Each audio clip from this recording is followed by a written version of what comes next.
I will sing for the rest of my life. Ndabaramukije mwese muri kumura televiziyo Heritage ndabaha kaze mu kiganiro cy'umutumire aho niteze ko muri benshi muri kurengera kiganiro kandi ndazi ko kiganiro kikubaka imitima ya benshi cyane gose. Rero ikiganiro cy'uno munsi ni ikiganiro kidasanzwe aho kuvugana kuri teme abantu benshi barabibaza ko bakibaza none inyishu ya kino kibazo tweronka gute. Rero uno munsi ndafise abatumire badasanzwe baza gutanga umuco kuri no teme no munsi nayo nta yindi amatati hagati y'urunganwe n'urundi. Murazi kenshi harakunda kuba amatati hagati y'urunganwe n'urundi kandi si by'ubu gusa byahereye kera. Muga uyu munsi turaza kuronka inyishu ukuntu urunganwe riko bisurundi boshobora kuvyifatamwe. Rero imbere yuko ninjira ido nido mu kiganiro cy'uno munsi nashaka ntangurire iburyo bwanje nsabe umukozi w'Imana y'uburyo bwanje yidondeye kwa dukurikirana. Murakoze cyane. Amazina nitwa Nitunga Cyrille, ndi pasteur nongera nkaba umwigisha mu mashuri yigisha ivyigwa ndoramana. Yego. Murakoze cyane. Yes ashimwe. Amen. Amazina nitwa Landry Bukuru. Nahejeje kaminuza ya Invité mu gisata ca communication. Akunda Yesu kandi umukozi w'Imana. Yuwavuganje. Murakoze cyane turakenguruka ko mwadutumiye. Nkaba nitwa Emmanuel Sibomana, sanzwe ndi umupastori mu ishengero Methodiste Libre, paruwasi yitwa Mutangano hafi ya zone Gihosha. Ubundi nari maze igihe kitari gito ndi umwigisha mu ishure kaminuza y'umwizero wa Afrika bakunze kwita Hope. Murakoze cyane. Mwigisha iki? Twigisha ibijanye na communication. Nabonye ko hari n'ubundi mutumire yakoze ibintu nk'ivyo. N'ivyo rero. Murakoze cyane. Rero ndagiye cyane ko mu kiganiro cy'uno munsi ndi kumwe n'abakozi b'Imana kandi ndi kumwe n'abantu bize ibijanye n'ijambo ry'Imana. Pastor Cyrille yize theology. Yego. Master Nabanje kwiga biology. Ndayigisha kuri Hope imyaka mikeya. Hanyuma mu nyuma candiga theology master. Rero niyo nigisha muri izo universite zigisha ivyigwa ndoramana. Yego. Randi no de communication. Jize communication kuri Université Lumière campus Mutanga.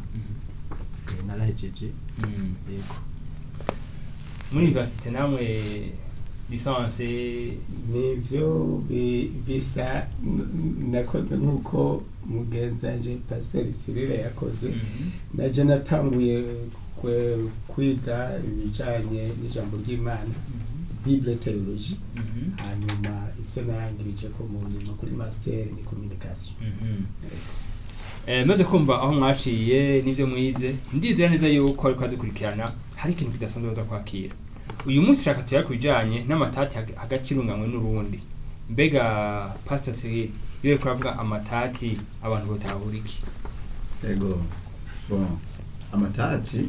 ni kudahuza canke ni kutumva kumwe ibintu. Hanyuma mugaye amatati tugomba kuvuga uyu munsi amatati ari hagati y'urunganwe n'urundi. Yego.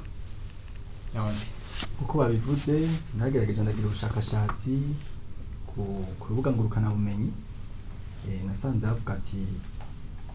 conflit générationnel c'est le terme générique pour les disputes qui existent inévitablement entre deux générations adultes et jeunes, chacun pensant que sa position est la meilleure et la seule raisonnable. Donc kuvuga ngerageje kubisha mu Kirundi amatati yo tuvuze amatati y'urunganwe na hantu usanga umwe wese yumva umengo afise ukuri. Haba urungano rwa kera rukumva umengo rufise raison rufise ukuri, haba na n'urungano rwa kino gihe rukumva umengo nago nyene ruri mu kuri. Hama ugasanga ntibabona ibintu kumwe nkuko babivuze, aho usanga umwe wese yumva umengo ashaka gutahuza ukuri kwiwe atashatse kumva ko abandi nabo bafise ukundi kuri bakeneye kumva. Rero novuga nti naho rero acahagarara umuntu ugasanga ntako ataburana n'uwundi bivanye n'uko umuntu umwe wese abona ukuntu kwiwe ukuri kwiwe. Yego.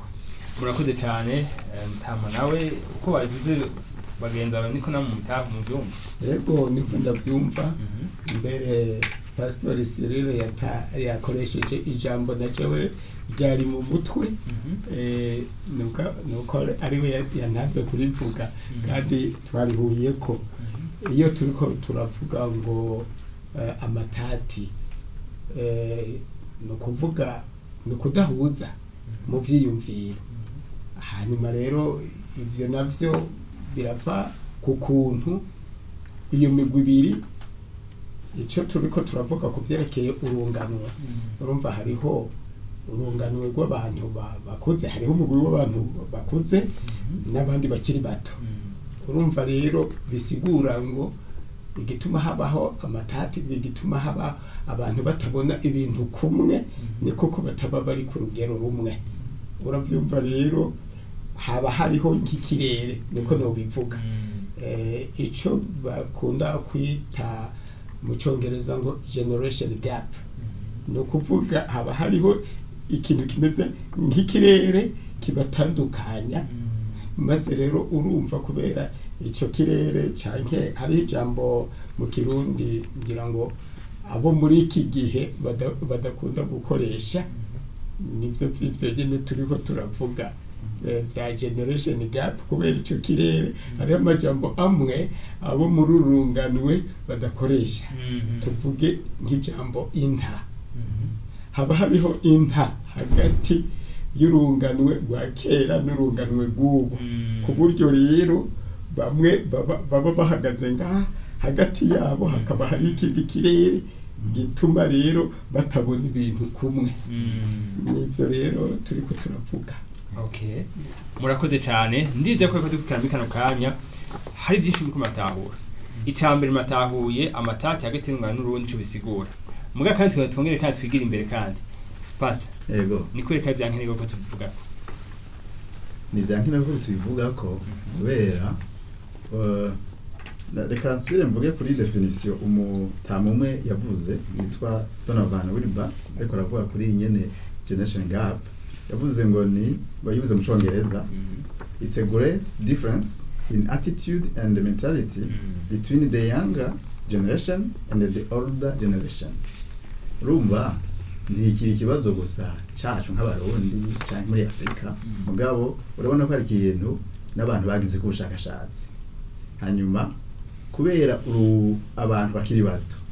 baba bakuriye mu kibanza gitandukanye bakuze cyangwa bariko baraja mu zabukuru bakaca bumva ibintu ubutandukanye ni ikibazo gikomeye kubera baba bakiri bato bagomba kuzoshikira amabanga atandukanye bashobora kubigira nabi kubera ko batariko barumva kumwe ico abakuze ariko barababwira baba abakuze nabo nyene barashobora kuguma barabira muri kahise kabo no muvyo bazi ugasanga ntibariko bararaba bariyumvira kurunganwe rushasha ivyo riko rabona ivyo riko racamwe rero ikibazo gikomeye kubera kurungana rwose urakeneraniye rwaba rutoyi rwaba runini rwaba uruhumuye kugira ngo hashobore kuzoba guhana amabanga atandukanye aho urunganwe rukuze rushikiriza urunganwe riko rakura ibintu bizima ego ijambo risa n'ivyegeranya iryo n'ijambo Paulo yariko aravuga ariko arabwira Timoteyo ati rero Timoteyo ibintu wanyumvanye uzovyigisha abantu ko kwizigirwa bazoshobora kubibwira n'abandi ariko yerekana ko urunganwe rumwe rugenda rukenera urundi ego Randi kwekeza nk'niba kubiyagako mambari byankeneye ko kubiyagako no kwishimikiza icyanditswe kiri mu migani igice 30 umurongo wa 11 aho havuga ngo hari urunganwe rw'abantu batuka basi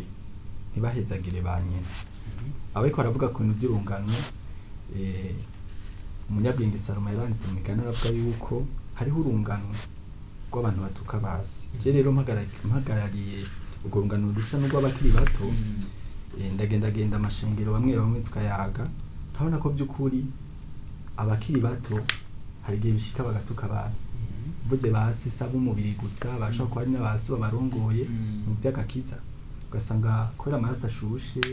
kubera umuhamagaro na excès d'oseille ntukiri muto akumva umengo ntacubaha uwumukurira, akamwubahuka akamuvuga nabi, akamuvuga mu vyongoshwa mu ntamatama, kuma nyene Aroni yavugira mu ntamatama Mose, gasanga ko arabanegura, bakavuga ngo pasiteri wanje ntakiri mu muriro, ntahishurwa kiduha, ni umunyamubiri afise amakode mu mutwe. Rero biriva ngo abo bantu batukabase, kandi Bibiliya nayivuga ngo nitwashaka kuramba muri ino si dukwiye kubaha ba data abavyeyi canke bo mu buryo bw'impemu. Rero nivyankenerwa kubiyaga ko kugira ngo ururungano rutukabase rwigishwe yuko ukuruta ukwiye kumwubaha uko yoba ameze kose, nukwiye gushikana umutora kanenge hariho experience afise, yarakuboneye izuba, arakuruta imyaka mu gakiza. Rero ukwiye kumwubaha yego, binashobotse ukamera nk'abana ba Loti, ubonye ubwambure bwa so kamufuka mugantuje kumwararaza mu bandi. Yego, ivyo rero nkarambona benshi ururungano ruriho rutukabase, umuntu agatangura umurimo akiri muto, ugasanga mu nyigisho yigisha abantu babwira yuko aba batama batakaje amavuta batakiri mu mavuta, batakiri mu mpemu, baguye. Yego, ugasanga rero kubwo kubanegura no kubavuga nabi, hariho imitamana y'abadukurira batariko bararonka, hariho umugisha batariko bararonka. Yego, urumva ko harandaje kuvuga ngo hari urungano rutukabase nturuhezagire ba nyina babo. Mbega mwe mu gihe canyu hari igihe twokaza ati muri kino gihe nyene biriko birabaguza, mbega mwe mu gihe canyu ivyo vyarabo mukiri bato nyene amaraso y'ishuri? Ibyo byarabaho nyene, byarabaho kuko burya ibintu biza birahinduka gusa uburyo bikorwa. Reka mvuge nk'uko bakoresha ijambo mu gifaransa ngo forume niyihinduka gusa, nayo usanga ivyamye biriko biraba kera, usanga n'uyu munsi biba. Salomo yarabivuze ati burya nta kintu gishasha kiriho munsi y'izuba, ati burya ibi mubona uyu munsi byarabaye mu bihe mwe butari bwabeho. Rero mu by'ukuri je ndavuga nti nk'ayo matati yamye ariho hagati y'urunganwe rumwe n'urundi, hagati y'urunganwe rukuze n'urundi rukiri ruto, kuko kurya nyine twatanguye tuvuga insiguro y'ubudasa buri hagati y'urunganwe n'urundi. None kuva isi baho urunganwe ruguma rubaho rukurakuranwa n'urundi. Nimba rero hamwe hariho urunganwe rumwe rukuze imyaka yose kuva isi kiremwa, bisigura ngo bene ayo amatati yamye ariho hagati y'urunganwe n'urundi. Gusa uko byaba bishobora kuba bitandukanye n'uko biriko biraba muri iki gihe, kubera yuko hagenda haraba ibihe bigenda birahindagurika, iterambere rikabiterambere, ugasanga aho abantu bageze niko bakora. Ndazi ko tuko turagenda ahantu aho abantu baza gutahura uko bavyifatamwo, mugabo tukiye muri kino gice ca mbere. Ni kweri ki pastor abakozi b'Imana ba kera nabo badatahurana? Reka gwe kumbura ibintu bishanke bitatu. Ubwa mbere abantu bakiri bato nkuko baranze ivuze, n'abantu baba bafise umuriro mwinshi, n'abantu baba bihuta cyane, hanyuma izimbiro byabo, umuhamagaro wabo hariho umuvuduko uba uriko, hanyuma abahumure bakabyitegereza bakabonamo imbuto y'Imana, mugabo bakagomba ko bigendera ku muvuduko mutoyi. Rero uko kutabona kumwe ngere umuvuduko ubiyogenda, aho hari ikibazo kidasanzwe. Hari ijambo riri mu gitabo cya mbere cy'Abami 12 aho abana ba Salomo babiri ahageze Salomo amaze gupfa, uwitwa Robowamu arafata ubutegetsi. Yerobowamu yari yarahunze kubera hari igihe Salomo yatwaje umukazo, hanyuma ahungutse acara yegeranya abandi bantu arababwira ati reka tugende kubaza uyu Robowamu ngene azotwara. Hanyuma Robowamu asiguje abatama baramubwira bati ivyo bintu abantu ariko arakubarira by'uko wogabanya umukazo so yabatwaye ko uvyumvirize niho inganji yawe izoramba. Hanyuma Rubohama carabaza urundi rungano bakuranye rucara rumbwira ibitandukanye n'ivyabo batamu, rumbwira ruti ahubwo papa wawe yagize bito, wewe ugatwaza umukazo cane niho bazokubaha. Iyo ngingo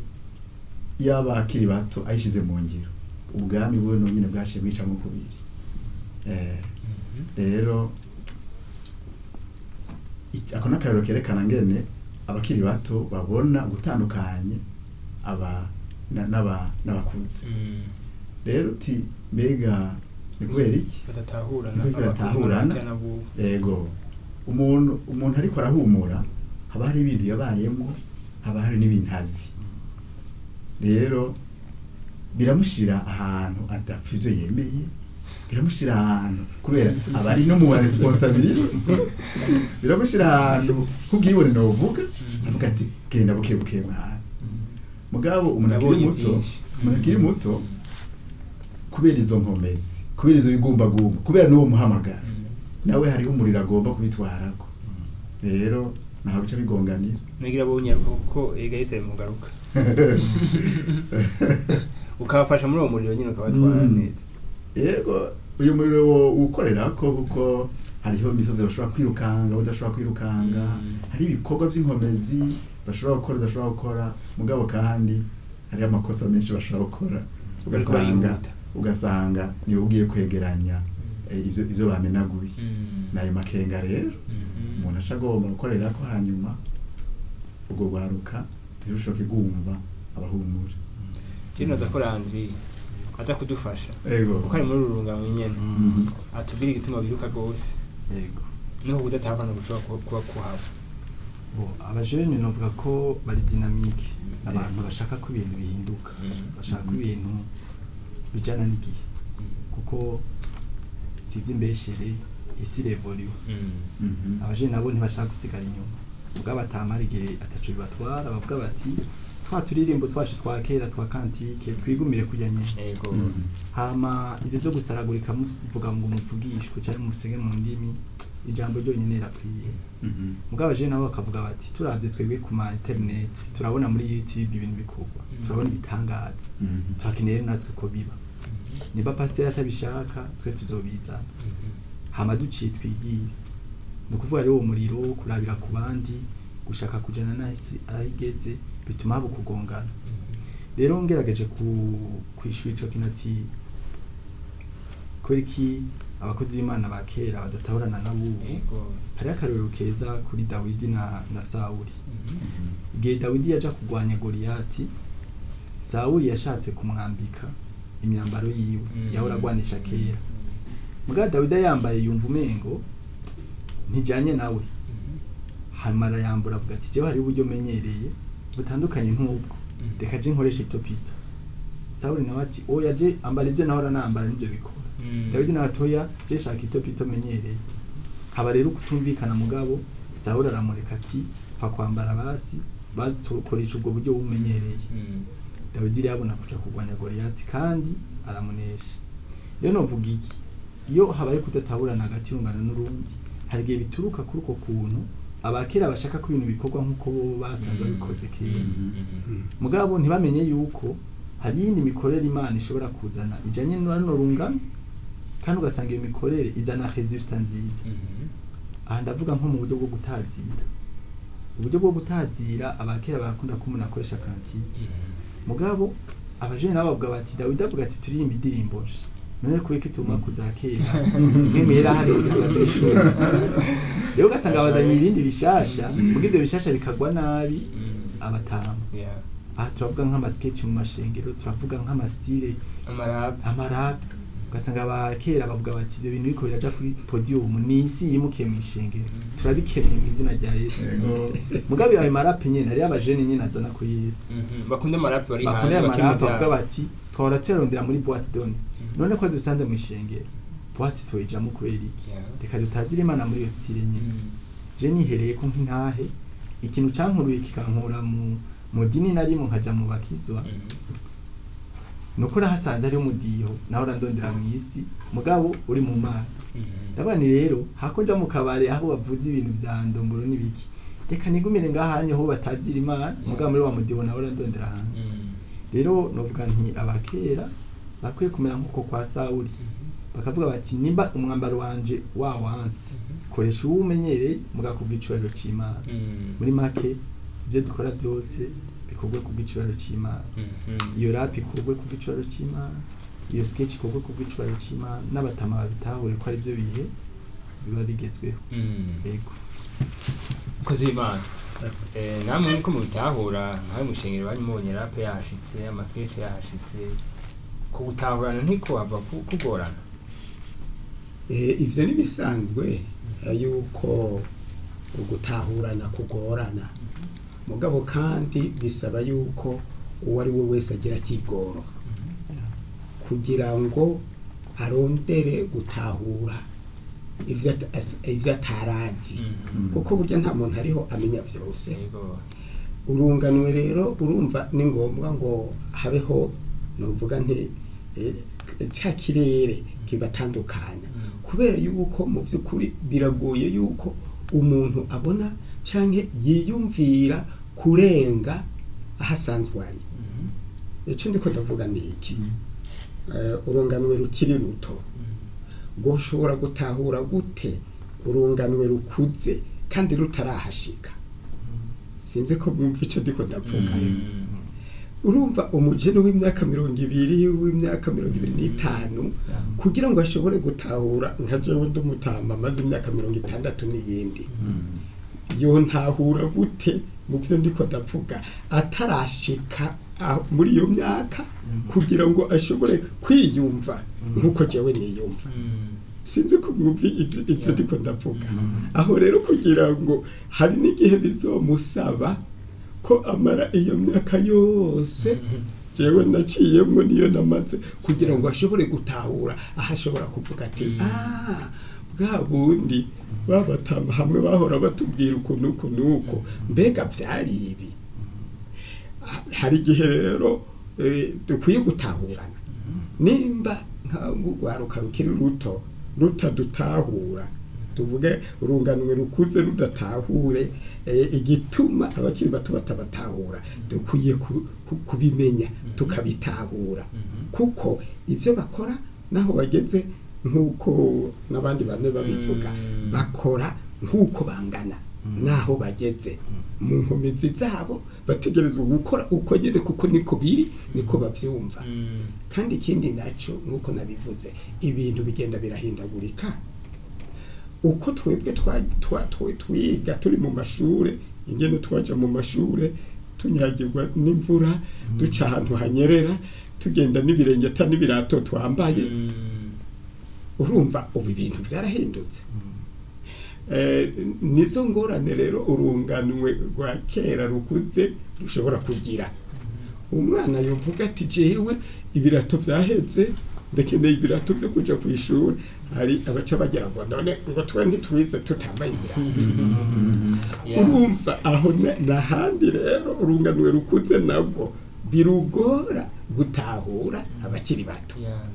ubundi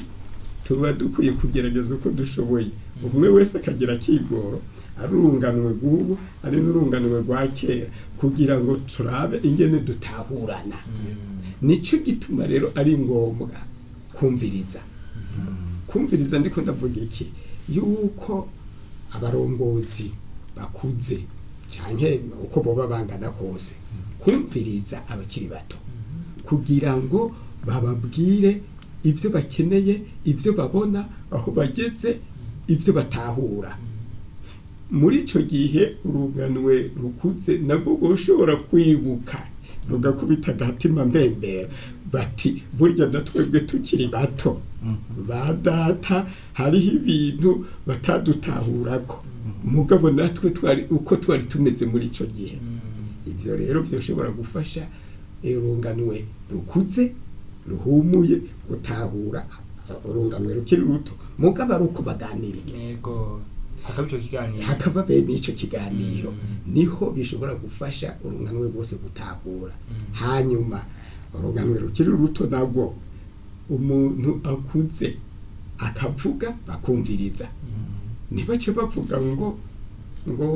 ya ngo mwebwe murashaje murumva ngo amase ya kera ntagiho mu rutaro bagaca batangura kuzana iyindi migani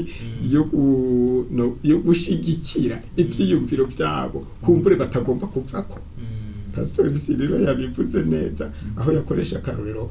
ko mu gitabo ca mbere c'abami mu gice ca 12 yego kirya gihe ca Rehobowamu na Yerobowamu mu mbabarire kubigarukako ariko ni ikintu gikomeye cyane nivyo nukuri Rehobowamu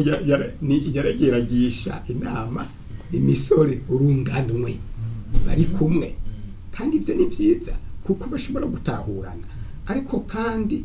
ntiyarakwiye kumviriza abo bonyene yarakwiye no kumviriza abakuze nabo bari bahejeje kumanura bati yamara rero uzubwire abantu mu buryo bwo kubengenga buke buke mugabo urumva ntiyafashe umwanya ngo yiyumvira ati ngira ngo aba batama ivyo bambariye vyo bari ivyo ngo abure base atangure kugeragereza kuri ivyo kuri iyo mpanuro batama batanze abonye ko vyanse akahaba ariho haiza agakurikiza izindi mpanuro nuko rero ni muri bene ubwo buryo ndiko ndavuga yuko hakeneye ko urunganwe rwumviriza urundi kuko twese turakeneraniye none uyu munsi urunganwe ruriho nuruhe mwishengero reka tuvuge mwishengero reka bashaka naho twovuga mu gihugu urunganwe ruriho nuruhe nubwo gose nurunganwe rukiri ruto rw'abana nurunganwe rugwaruka urumva abo turiko turavuga bagifise inkomezi bakomeye banyaruka bashobora gukora ibikorwa banyarutse hakabaho n'urunganwe rw'abantu bakuze babatama abo bose bariho muri iki gihe nyene uyu munsi no muri iyi myaka none bobana gute tubaho gute bobana gute ko bose bari hamwe uyu munsi nyene muri iyi si kandi ivyo bizokwama uko nyene imyaka yose isi izobikiriho. Murakoze cyane ijambo ry'Imana rivuga ngo urunganwe rurabaho rukabisa urundi harabaho kubisikanya mugamba ko biryoshe cyane igihe habaye ko kubisikanya harabaye guhanahana ivyankenerwa hakaba no kumvizanya hagati yabo batama kaduha experience tukabumviriza tugaca bugufi natwe aho tugeze uwo mutima tukawukomunika urundi rungano pastor iyo habaye ko kutumvikana haba hari ibintu bidahurizwako mushobora kubitubwira yego reka mvuge ibintu bibiri nyamukuru usanga bidahurizwako kandi bikaba biri ibintu bikomeye kimwe ni vyizerwa haraho urugwaruka rukiri ruto ruzana ivyizerwa kanaka ugasanga ivyo vyizerwa umuntu ko mu ijambo ry'Imana ijambo ry'Imana ntiryabishize kw'inguvu nabo bahagomba kubishira kw'inguvu cyane atanze akarorero ati nk'akarorero gasanga two turabona kuri YouTube banavuga mu ndimi bitangaza hanyuma ugasanga urwaruka ivyo bintu kubera bikora ku bigumbagumba biryoshe bagomba kubigira urufatiro rw'ivyizerwa ashobora gusanga ariko kuri icyo gihe nyine mugabo ivyo ni ibintu birurumba igitangaza ntiwocubakirako ubuzima bwawe bukwizera mugabo Imana iragishira mu buzima bwawe kugira ngo uyitahure uyikunde rero batamba bagaca binjira mu vyama vyamhemye guhinduka mu ngeso ugasanga ivyo abakuze bariko baravuga ntibikora cyane ku bigumbagumba mugabo biza gukora ku guhinduka k'umuntu rero ivyo bizizeye gusa bice biba bigonganye kubera ntibariko baraha inguvu ibintu bimwe hanyuma ikindi shaka biri kijanye n'inyifato aho usanga gwaruka hari inyifato kanaka ngene bambara randi yigeze kuvuga ngene baririmba ngene bifata ugasanga bitera ari ibintu umenga bariko barabona cyane mu kubera iterambere umuntu ahumwe akabona cya muntu yambaye nabi cya muntu yisokoje nabi ibintu heko ibintu menga ibi siga icapu ciza mu kibano cacu nta buntu burimo mugabo waruka rukabona ahabwa arizo bigezweho ari wewe warenganywe n'igihe mugabo uravye mu ijambo ry'Imana ukabona ko ico camye ari kibazo aho usanga hari abantu barenze urugero mu nyifato kandi ijambo ry'Imana rikabihana kubera ni vyiza ko inyifato ibi ntahe mu kibano rero izo bintu bibiri nizo numva bije binyaruka ko ari isoko y'intambamyi canke kutumvikana hagati y'igorongana rubi hanyuma uvuze uti mbega ingaruka ingaruka ni nini cyane kubera izo ntambamyi canke uko gutuva ibintu kumwe bigumye uko nyamusanga ugaruka rukiri ruto hageze ko gwinjira mu bikorwa nyezina by'uburongozi kuba nyezina byo kuzezwa amabanga usanga ata reference canke atarufatira ubuzima bafise ugasanga bariko baratwara ibindi bintu cyangwa bubakiye ku bindi bintu batarazwe n'ababakuriye urumva rero ko haba hari ibintu bimwe bice bitera bitakara ufatiro ngenderwa ko ugasanga rwatakaye abantu basigaye bigisha ibinyoma bibaza mu kuri mbega aho tugiye kwa nk'imico gatanga nko hanze abakozi b'Imana ashaka kwigisha afite trace mu mutwe canke tatuwaje canke ikindi kintu mu gace bizana hano mu Burundi ari nka generation shasha mbega ico cyo nishobora kwica ico gikorwa cyo gishaka gukoreka ego kuko burya ubutumwa bwiza bwo kwikurahaba ikibano bujemo nimba Paulo yaravuga ngo ngeze mu bayuda no mu Yuda ngeze mu bagira iki mu mugira iki ukuvuga yabanza kwigisha kibano aroyemo hanyuma akazana ubwo butumwa bwiza rero butaza gukomeretsa ikibano mugabo cyo kibano hari ivyaha kigenderamo aho ubutumwa bwiza burabikosora rero ni byiza ko umuntu ubwo biri kuratanga butaza bunyiganza cyangwa busambagura bwonona kibano kiba gisanzwe kihari mugabo iyo hariho style nshashi ije hanyuma kabikaba ata kibazo iteye aho kuyakira nta kibazo nk'akarara amakoti ari amakoti afise amabuto atatu ayandi afise buto imwe amapantaro arimwe afise amapri nayo afise amapri ivyo nibisanzwe mugabo iyo haje style canke inyifato ubona ko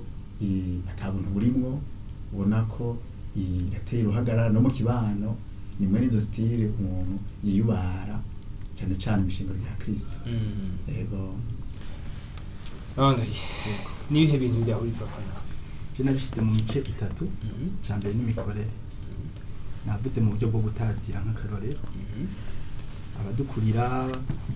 bamenyereye kuririmba bifasha uruntu no gukoma amashi ni buke mugabo urungano nago rukakenera no kuduza intebe rimwe rimwe hariyo n'imikorere n'abatamba igisirimba baca bantahura aho usanga ubukuze atakibasha habona bamucako bamusunura canke bakamufata mu mwanya wo kuvugisha bakamuzungurutsa mu burago vyama vyabaye hari n'abidudura bagakubita umutwe hasi kubera izo nguvu z'urungano zitaba zingana rero imikorere novuga nti nayo nyene irakwiye kuregera umuntu ntarengere akarimbi uwundi je ndabizi hari abantu basanga mu rushengero batsitajwe nuko mu gusengerwa baguye hasi mutama akavuga ati jewe nimvi ku mutwe uyu mwana w'umwana aza kumusengera akansunura ibintu nibika gaca tishengero kweri iyo mikorere atayakira umugore afite imbanyi ugasanga bakubise kunda bariko bamurekura ko mavuta kama ugasanga atasha babara kandi akomye induru bavuga bati ni nkemu mbizo ahubwo komeza bakama bafyonda kandi nubu babara afise ariko akomye induru ataka mugabo babona ati ni diamond zigiye ahubwo rero nobwa nti mikorere umuntu akwikwira hari ubuntu ukwiye kuranga aba ino generation yego rero iyo abakuze ariko araregera bakavuga bati runganwe n'ivyo amavuta arahari musengeye abantu bakagwa n'ivyo ariko raba mubikore neza mu rutonde hari gihe baca babwira ngo abantu bariko bazana ivyagezwe bakwiye kureka amwe agakora uko ashatse aha ndavuga ivyumba vy'amahomba usanga ari akajagari yego asanga mu kuvugishwa barakuzungurutsa n'abatabubishaka kandi utazungurutse ntibemera ko wagiye mu mwuka ibyo bintu rero novuga ni imikorere iragongana cya kabiri naco n'ibyizerwa croyance aha rungano rwa kino gihe ndabizi baratahura hari naho bavuga yuko batazopfa bakiza ati jewe urupfu ntirubaho Yesu azorinda aje ndi muzima kandi sinzosaza navuga bati je ndiza ko ushobora guca mu ruhome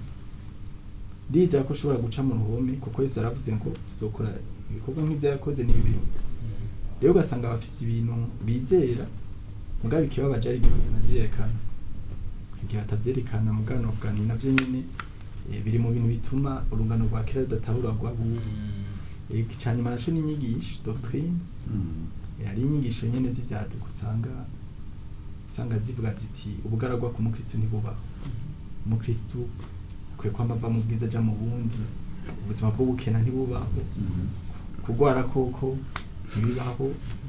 mugabo ugasanga muri bibiliya y'abantu n'ivyo byashika bakagwara burya Elisa naho yafise amavuta yo kuzura abantu byamwishe ari ingwara ugasanga bajya ba Paulo bari bafise igisate mu mubiri Paulo yabaye Timotheo nubwo je nsengera abantu mu mishwari gakiza wowe no tureke kugumuntu no gusamazi kubera akagwara ufise rero ugasanga bo ugwaye bakabona kumengura intege nturamenye ijambo ry'Imana ico rivuga wewe ugwara nkande mugadukwiye kumenya ko mu ijambo ry'Imana ubugaragwa burabaho ku mukristo ariko siyo destination tugucamo twiga hanyuma tukarengana ibyo bintu bitatu rero novuga ni biri mu bintu bituma haba kugongana no kudatahura yego ntama wacu sindi ko cyo kubera ko tujyaje kuvuga je nibaza yuko ata bindi byinshi nakongera ko kuko mu by'ukuri pastore na Landry babivuze numva nanje ivyo nari kuvuga bisa n'ivyo gusa kumbure akantu gatoya no kongera ko gasa nako nanavuze ubwa mbere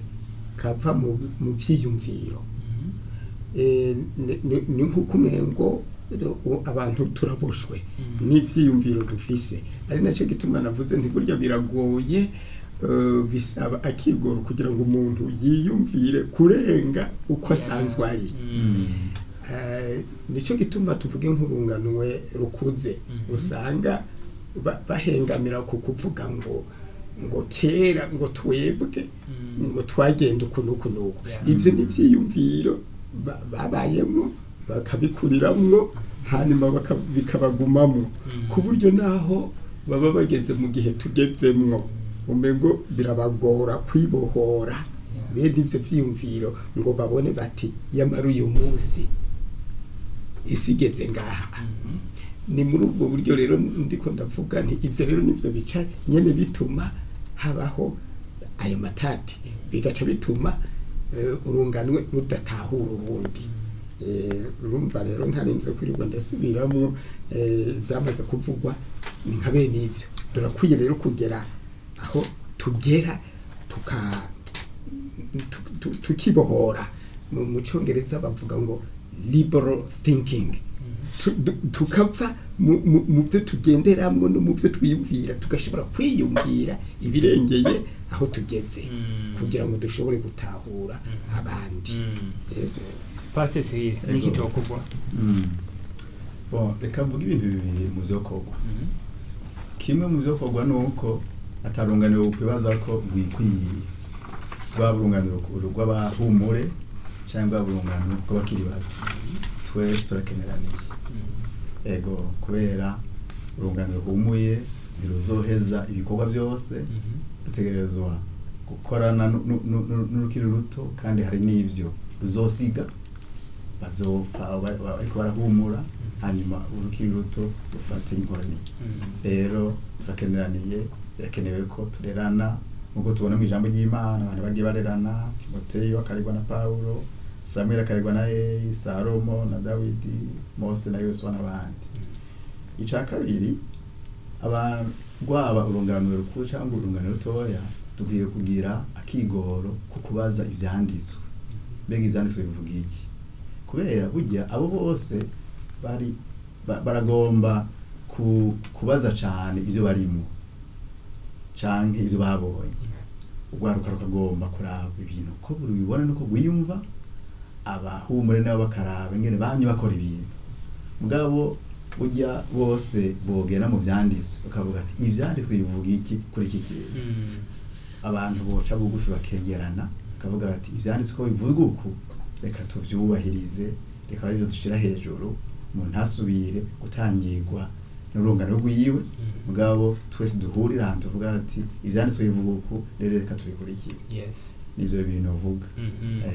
Lanti nawe hecho kongera ko je nanje ico novuga nuko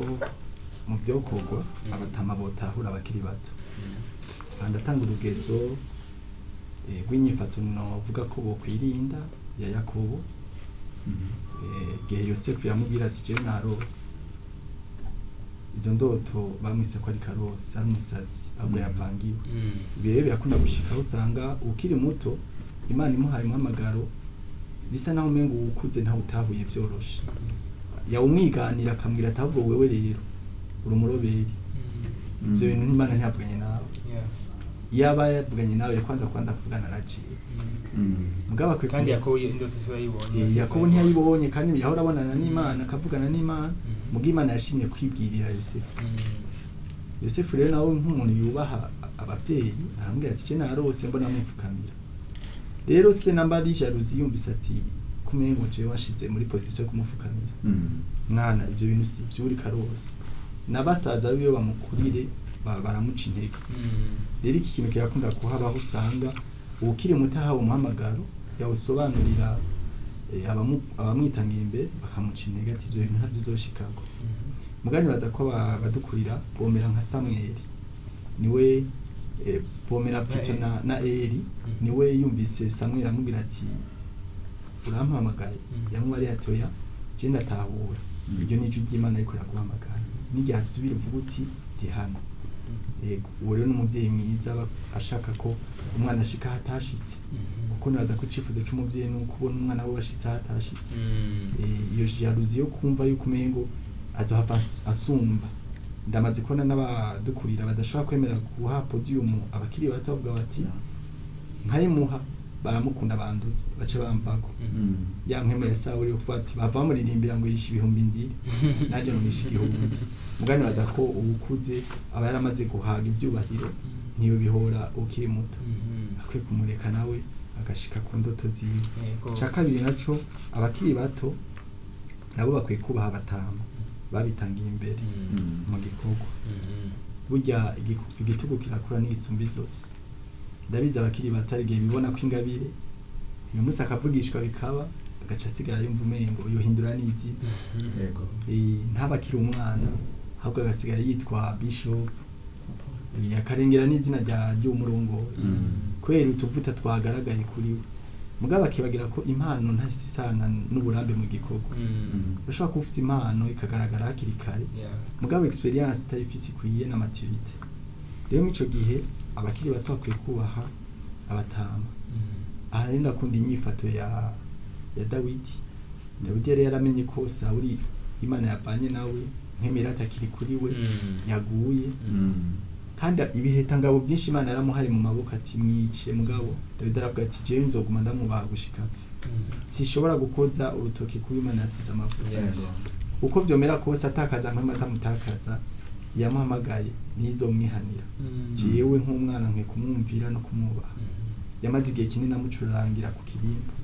iyo nyifata abakiri bato rero ntayo bafise bapfa kutagira ico bahurije ko nubakurira baca bihobera baca batangura kumucira imanza hari n'abaca batangura kumwatura ko ngo apfe yave ku butegetsi nabo bamusubirire mugano uvuga ntibo bakwiye kwihangana bakareka Imana yo nyene akaba ariyo mu gihe cyayo gikwiye ibaduzi kabashira kuri iyo ntebe nkuko Dawidi byamugendeye murakoze cyane mu kurangiza kino kiganiro hacu umuntu ashobora imbere kuturangiza yego mu by'ukuri babivutse neza ndanje gushima cyane ico mwene data Landry avuze mu kuvyerekeye mu kwerekana ingene urunganwe rukiri ruto rwoba rukwiye kwifata ariko kandi reka rero sinobisubiramo mugabo nanje ngaruke kurunganwe rukuze mu by'ukuri hariho igihe usanga nk'abantu bakuze bihuta gucira imanza urunganwe rukiri ruto ngo hera abango ngo abana ngo ingene bameze ngo ingene bagenda urumva ngo hakazana ya migani murantunga y'ikirundi ngo n'umuyange ntucubaho umuriro ibintu nka bene ibyo ariko kandi urumva aho tugeze hariho ukuntu abantu babaho ugaca usanga hariho ibyo batamenya kuko batabibwiwe kuko batavyigishijwe ijambo ry'Imana ryahamagariye abavyeyi no kuvuga urunganwe rukuze kwigisha abakiri bato ndiko rero ndabona yuko hariho uruhara urunganwe rukuze urunganwe ruhumuye ruba rukwiye gukora dukurikije ku ijambo ry'Imana ritubwira ugasanga twihuse gucira imanza abakiri bato y'ibyo bari bakwiye gukora n'ingene bakwiye kwifata n'ingene bakwiye kubigenza mugabo batigeze baronka akaryo keza ko kuvyigishwa mu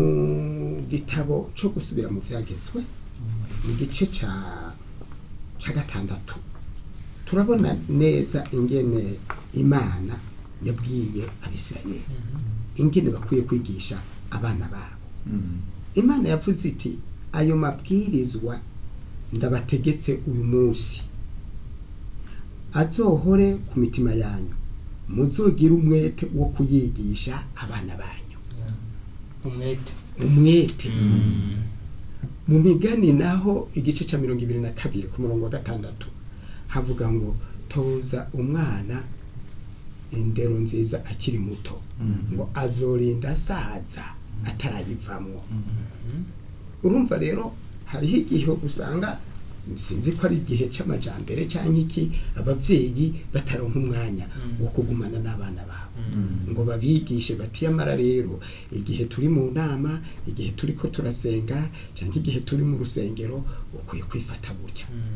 kirazira yuko uva hanze ikoraniro ririko rirasenga bicishije bugufi ngo cuzana vya birato byawe biza biravuga winjira kandi wacerewe banza urindira ukwiye kubanza kurindira ivyo zo bimenya ryari tutabimubwiye hakiri kare nico gituma rero urunganwe rukuze rakwiye gufata umwanya rukagira umwete imbere yo gucira imanza abakiri bato ngo hera ingene bameze ngo bagenda uko ngo nta kwihangana ngo nta kubaha ngo nta none bo bavyigishijwe ryari ko mbona hakwiye kubaho umwanya uhereye mu ngo umwana akiri muto umuvyeyi ari nyina canke se bakama bafise umwanya wo kwigisha abana babo kuva bagitangura kugeza bakuze kuko iryo niryo ragi nyene bakwiye kuzokurana kuko urunganwe rukuze natwe tutagiriho nuko Pasteur Cyrille yabivuze rugenda rurakuranwa n'urundi none urunganwe rukuze rutasigaranye ubwo nyene rukiri ruto kuva rukiri ruto ngo rubigishe bazosigarana iki nico gituma rero ari ngombwa yuko tubigisha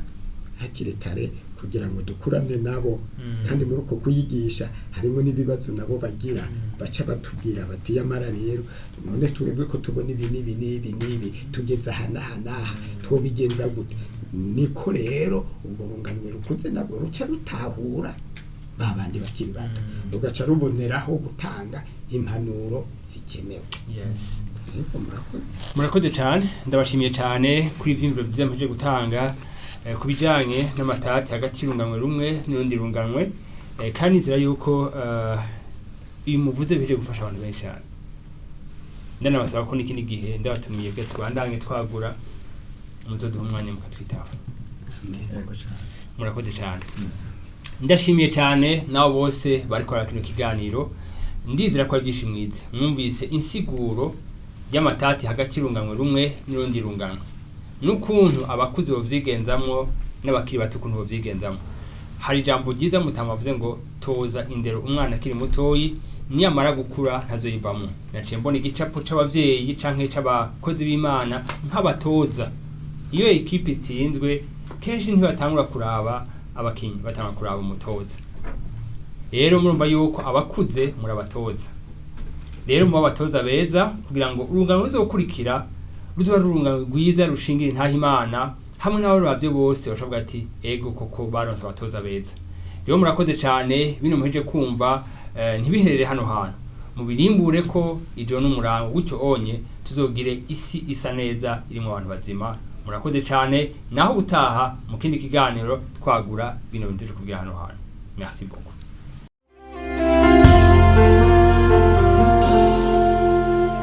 God gave me a song I will sing for the rest of my life.